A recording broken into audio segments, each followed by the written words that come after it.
نحمده ونصلي ونسلم على رسوله الكريم وعلى آله وأصحابه أجمعين أما بعد. Alhamdulillah jemaah salat subuh yang dimuliakan Allah. Kita lanjutkan ngaji tentang aqaid Islamiyah. Sebelumnya kita buka majelis kita dengan kirim Al-Fatihah untuk guru-guru kita. Ila hadratin Nabi Mustafa Muhammad sallallahu alaihi wasallam wa alihi wa dzurriyyatihi wa ahli baitihi. Ya Syekhna Zainul Abdullah Syamah Allah Sayyidina Rasulullah sallallahu alaihi wasallam. Ila salih ila Syekh Tahir bin Shalih Al-Jazairi Allah ma'afa'abdullah fi dharani Al-Fatihah. A'udzu billahi minasyaitonir rajim. Bismillahirrahmanirrahim. Alhamdulillahirabbil alamin arrahmanir rahim. Iyyaka na'budu wa iyyaka nasta'in. Ihdinas siratal mustaqim siratal ladzina an'amta 'alaihim ghairil maghdubi 'alaihim waladdallin. Bismillahirrahmanirrahim. Kemarin kita sudah membahas tentang iman kepada takdir. Yang mana ringkasnya, kesimpulannya adalah kita meyakini bahwa segala yang terjadi di alam semesta ini semuanya terjadi dengan kehendaknya Allah. Tidak ada satupun yang terjadi tanpa kehendaknya Allah Subhanahu wa ta'ala. Hanya saja manusia Allah berikan iradah juz'iyah atau bebas untuk memilih. Allah berikan kebebasan untuk memilih, punya akal, punya ikhtiar. Dan perlu catatan lagi, ikhtiarnya manusia itu pun juga sudah dikehendaki oleh Allah Subhanahu wa ta'ala. Kemudian manusia nanti ada konsekuensi dalam setiap perbuatan dia karena ada campur tangan ikhtiarnya manusia itu sendiri. Kenapa manusia tetap berhak untuk diberikan pahala ataupun berhak untuk diberikan hukuman? Nah, karena masih ada campur tangan ikhtiarnya manusia itu sendiri. Dia sholat, ya memang ini dikehendaki Allah, tapi kan ada campur tangan ikhtiar dia sendiri. Dia tidak bisa mengatakan, saya gerak-gerak sendiri nih sholat nih, saya nggak bisa apa-ngapain. Padahal dia punya kuasa untuk itu. Begitu juga ketika dia mungkin berbuat maksiat, itu dia tidak bisa dia mengatakan, ini saya gerak-gerak sendiri, saya terpaksa. 100% saya terpaksa. Sebagaimana terpaksa orang itu untuk pingsan, terpaksa untuk jatuh misalkan. Karena ada campur tangan ikhtiarnya, walaupun memang itu sengaja memang dikehendaki Allah. Dia maksiat ataupun dia taat. Tapi ada campur tangan ikhtiarnya, maka dia pun berhak untuk mendapatkan hukuman ataupun pahala dari setiap amalnya. Itu ringkasan dari iman kepada takdir. Menurut madhab Ahlus Sunnah wal Jamaah. Dan nanti kita perlu diulang-ulang lagi, diingat-ingat lagi bahwa memang ada 3 golongan besar di dalam mengiman terhadap takdir. Ada ekstrem kanan yang mengatakan bahwa seluruh hamba itu perbuatannya diatur oleh Allah SWT 100%. Sehingga pokoknya hamba tidak punya apa-apa, sehingga dia tidak tidak berhak untuk disisa ataupun diberi pahala, karena sudah terpaksa semua, 100% terpaksa. Maka nanti ini konsekuensinya akan membenarkan kemaksiatan, membenarkan ketidaktaatan dengan alasan tadi itu. Nah, kemudian ada yang ekstrem kiri mengatakan bahwa manusia atau semua hamba mengerjakan semua 100% dengan dirinya sendiri tanpa campur tangan Allah Subhanahu wa ta'ala. Maka nanti ini akan mengakibatkan apa? Mengakibatkan adanya unsur kelemahan Allah. Karena ada yang terjadi di alam semesta ini atau bahkan banyak, karena seluruh manusia terjadi atau bergerak tanpa kehendak dari Allah, tanpa pengaturan dari Allah SWT. Maka ini mustahil. Kok ada di alam semesta ini terjadi, walaupun cuma 1 butir pasir bergerak, itu semua atas kendali dari Allah SWT. Apalagi amalan manusia. Tapi kalau kita Ahlus Sunnah wal Jamaah di tengah-tengah, tidak terpaksa 100%, juga tidak kuasa, hamba ini tidak kuasa 100%. Itu dibagi 2. Amalan hamba dibagi 2. ada yang ittirari, ada yang terpaksa, seperti gemetar atau sakit atau kemudian jatuh, pingsan dan sebagainya, itu ittirari. Tentunya yang ittirari yang tanpa ada ikhtiar dari manusia itu tidak ada akibat apa-apa, nggak ada konsekuensi apa-apa. Sedangkan yang ikhtiari, dia nulis, dia jalan, dia bicara, itu Allah SWT berikan kepada hamba ini iradah juz'iyah, kehendak kecil. Dia bisa berkehendak, dia bisa membedakan dengan akalnya, ini baik atau buruk, ini akan saya lakukan atau tidak saya lakukan. Maka yang demikian ini yang ada campur tangan ikhtiar dari manusia akan ada konsekuensinya. Kalau memang baik maka diberikan pahala, kalau memang buruk maka disiksa oleh Allah Subhanahu wa taala. Atau kalau Allah kehendaki juga diampuni. Wallahu a'lam. Kemudian lanjut al-khatimatu, penutup kitab ini, fi masaila, di dalam masail-masail itu masalah-masalah muhimmatin yang penting, tattabi'u ma salafa, yang mengikuti yang sudah pembahasan yang sudah lalu, nukilat anis salafi, yang dinukil dikutip dari pembahasan ulama-ulama salaf yang terdahulu. Soal hal yajuzu, apakah boleh at-takallumu, membahas atau membicarakan fi dzatihi ta'ala, tentang zatnya Allah Ta'ala, bil aqli, dengan akal. Boleh nggak kita membahas zatnya Allah Ta'ala? Allah tuh bagaimana, begitu, dengan akal kita? Jawab, la yajuzu, tidak boleh at-takallumu, membicarakan atau membahas fi dzatihi ta'ala, tentang zatnya Allah Ta'ala, bil aqli, dengan akal. Li'annal aqla, kenapa nggak boleh?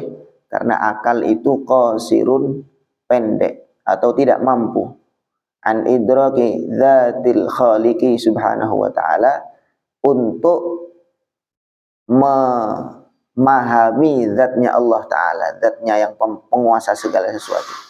Fakullu ma khatara bibalika. Ini rumusnya. Kenapa kita nggak boleh?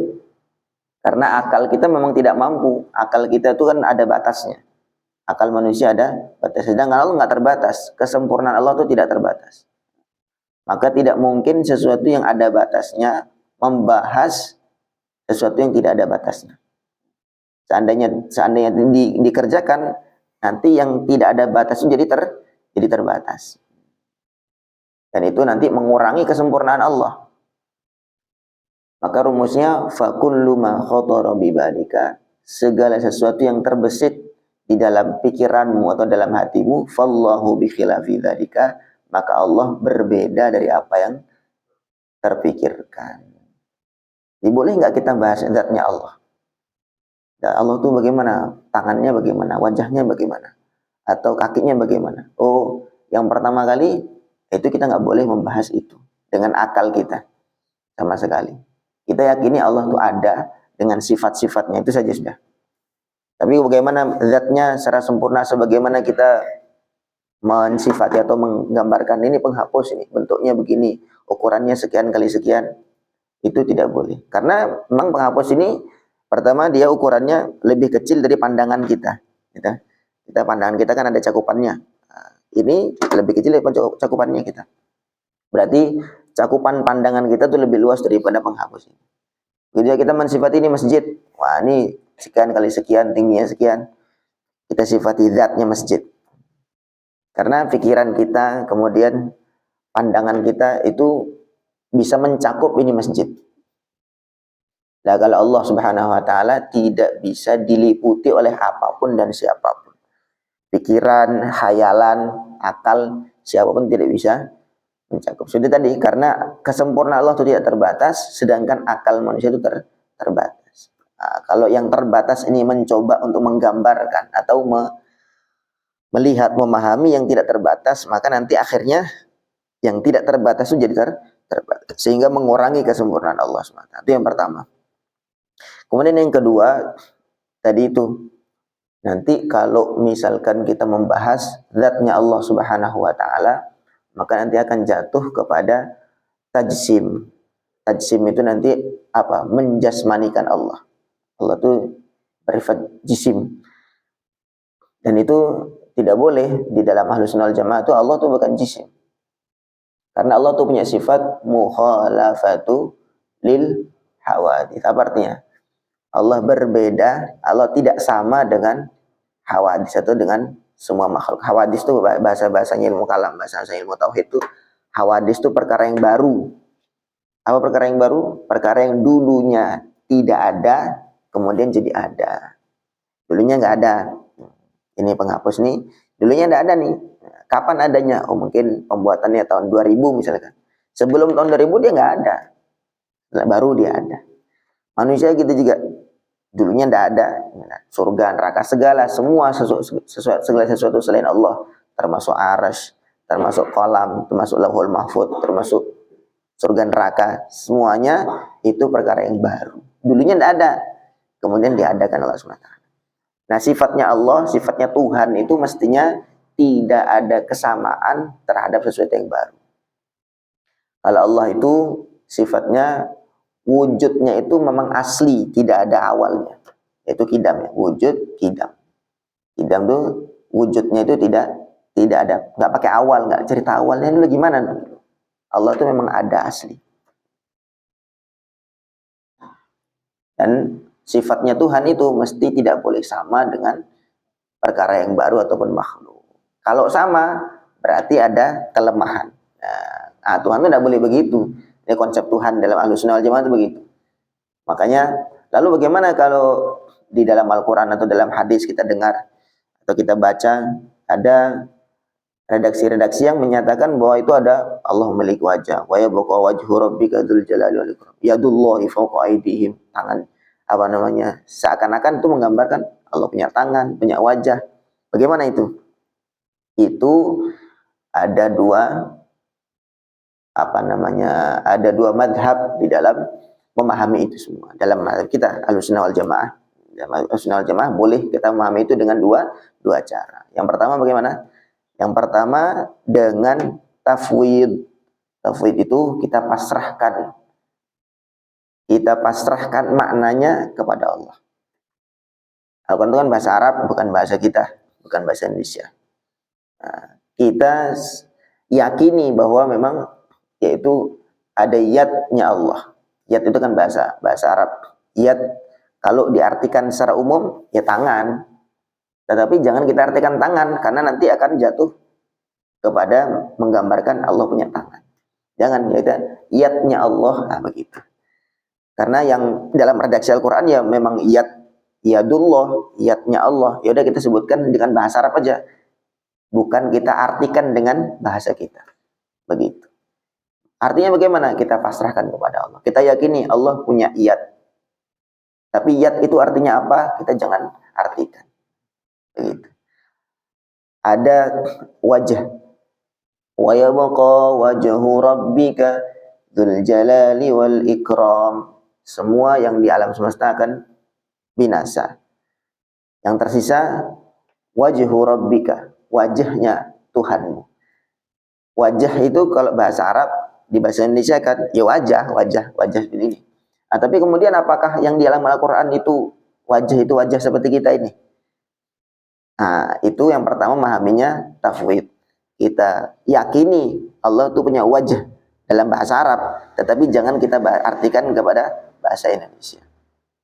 Yang pertama, tahu tafwid, namanya tafwid itu memasrahkan makna yang itu semua itu kepada Allah SWT, karena Allah yang menyampaikan itu. Yang pertama. Kemudian yang kedua, cara yang kedua adalah dengan takwil. Ini adalah kata-kata kiasan. Kata-kata kiasan. Tentu saja takwil ini disesuaikan dengan kaidah-kaidah bahasa Arab. Karena bahasa Arab itu sebagaimana kita juga banyak kata-kata dalam bahasa Indonesia itu yang kiasan. Misalkan seperti tangan panjang misalkan begitu. Berarti suka mencuri. Atau mungkin misalkan memiliki dua wajah. Berarti orangnya orang munafik atau suka pelin-pelan dan seterusnya, kan begitu. Begitu juga di dalam Al-Qur'an atau dalam bahasa Arab juga ada kata-kata kiasan demikian. Kata-kata kiasan. Berarti maknanya yang tersisa adalah zatnya Allah. Padahal di situ disebutkan wa yabqa wajhu rabbika, disebutkan yang tersisa hanya wajahnya Tuhanmu. Oh, maknanya kalau seandainya itu disesuaikan dengan bahasa Arab, ya memang wajah. Tetapi maknanya wajah disebutkan satu anggota, walaupun Allah tuh bukan enggak terbebas dari anggota ya. Allah tuh enggak seperti kita, ada anggota bagian atas, bagian bawah tuh enggak. Pokoknya Allah tuh beda dengan makhluk ini begitu. Karena memang membahas zatnya Allah tidak boleh. Tetapi intinya yang tersisa hanya zatnya Allah secara sempurna. Sebagaimana kita kalau menyampaikan, mana nih kok nggak kelihatan batang hidungnya? Apakah yang dikehendaki itu batang hidungnya tok atau dia semuanya? Maknanya kan si fulan mana kok nggak kelihatan batang hidungnya? Apa yang kita kehendaki itu memang batang hidungnya aja yang kita kehendaki, mana kelihatan? Kan enggak. Maknanya dia secara utuh. Demikian juga lah itu kata-kata kiasan. Jadi dengan kata-kata yang lain, misalkan yadnya Allah. Oh, kalau misalkan diartikan bahasa Indonesia, ada yang mengatakan artinya tangan, ada yang mengatakan artinya kekuatan. Nah, itu nanti ditakwil, kalimat-kalimat itu ditakwil supaya tidak jatuh kepada menyamakan Allah kepada makhluk. Jadi begitu. Jadi intinya yang pertama, apakah boleh membahas zatnya Allah Ta'ala dengan akal? Tidak boleh. Karena nanti akan mengurangi kesempurnaan Allah. Karena akal kita terbatas, sedangkan Allah tidak terbatas. Dan nanti yang kedua, nanti juga tadi akan jatuh menyamakan Allah kepada makhluk. Kemudian yang kedua, soal berikutnya, idza kana al-aqlu, kalau misalkan akal la yudriku dzatahu ta'ala, tidak bisa mampu memahami zatnya Allah Ta'ala, fa kaifa, bagaimana al-wusulu, boleh usul atau sampai ila ma'rifatihi ta'ala, kepada makrifat kepada Allah Ta'ala, kenal kepada Allah. Kalau kita akal kita nggak bisa memahami atau menggambarkan Allah Subhanahu Wa Ta'ala, bagaimana kita bisa makrifat kepada Allah? Bagaimana kita bisa kenal kepada Allah? Ma'annal ma'rifata, padahal makrifat itu wajibatun, wajib ala kulli ahadin, setiap orang. Kan kita wajib. Wa awwalu wajibin ala mukallafin, kewajiban pertama bagi orang mukallaf, bagi kita semua, ma'rifatullah, adalah kenal kepada Allah. Kalau kita kenal kepada Allah, bagaimana kita bisa kenal kalau kita nggak boleh membahas zatnya Allah, kan gitu.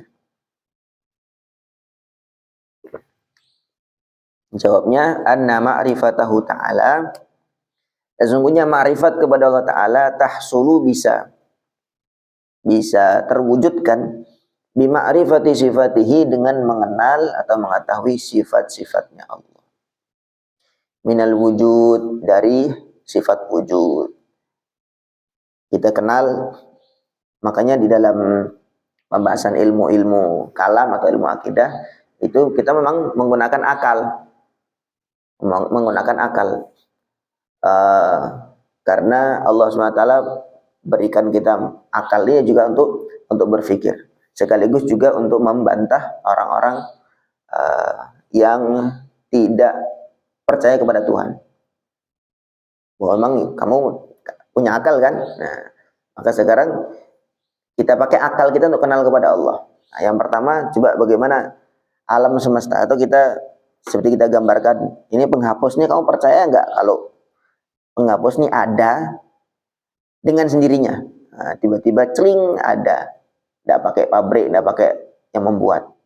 Nggak mungkin, pasti ada pabriknya atau pasti ada pembuatnya. Kita bilang ini buku ini tiba-tiba ada nih dari pohon, tiba-tiba kepotong-potong sendiri, kemudian dia nyusun-nyusun sendiri, tertulis-tulis sendiri, jadilah buku.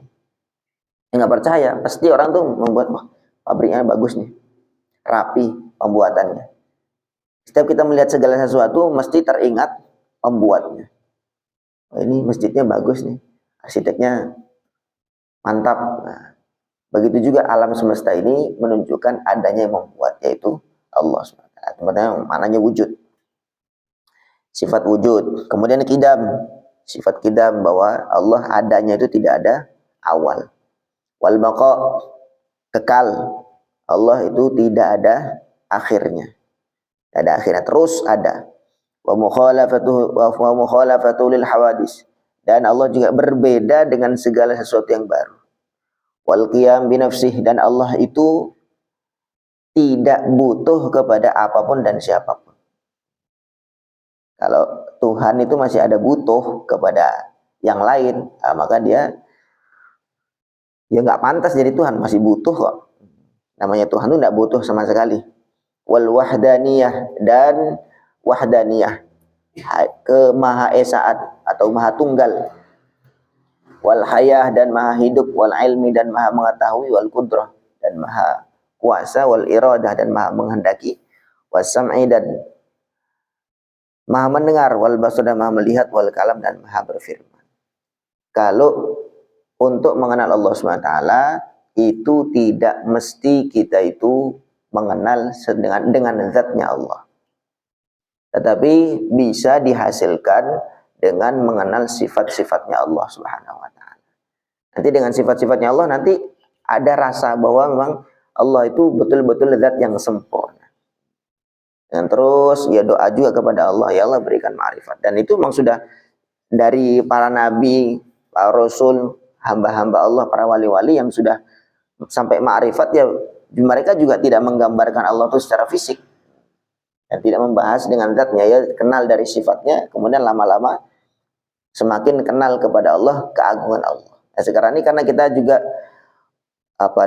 jarang memikirkan tentang keagungan Allah, akhirnya belum bisa dikatakan ma'rifat kepada Allah. Makanya perintahnya Rasul, tafakkaru fi khalqillah wala tafakkaru fi dzatillah. Kamu berfikirlah atau membahaslah tentang khalqillah, di dalam penciptaan Allah. Wah ini Allah nih kok kuasa ya ciptakan langit tuh nggak pakai tiang, nggak roboh juga, melayang terus. Kemudian hebatnya tumbuh-tumbuhan begini segala macam, menunjukkan keluar biasaan Allah. Kita ngelihat satu teknologi HP misalkan, wah canggih sekali manusia bisa begini.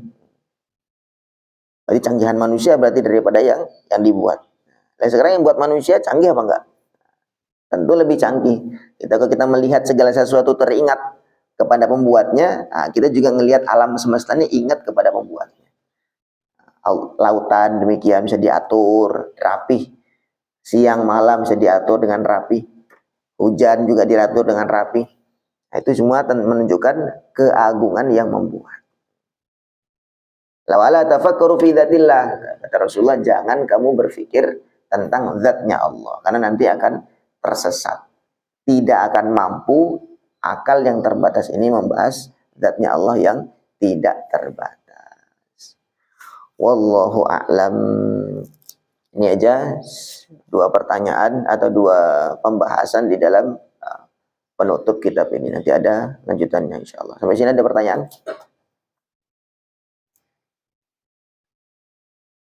Tidak ada. Semoga Allah SWT fahamkan kita semuanya. Allah wafatkan kita dalam iman dan Islam. Subhanallah bihamdihi, subhanakallahumma bihamdika, asyhadu an la ilaha illa anta, astaghfiruka wa atubu ilaik. Assalamualaikum warahmatullahi wabarakatuh.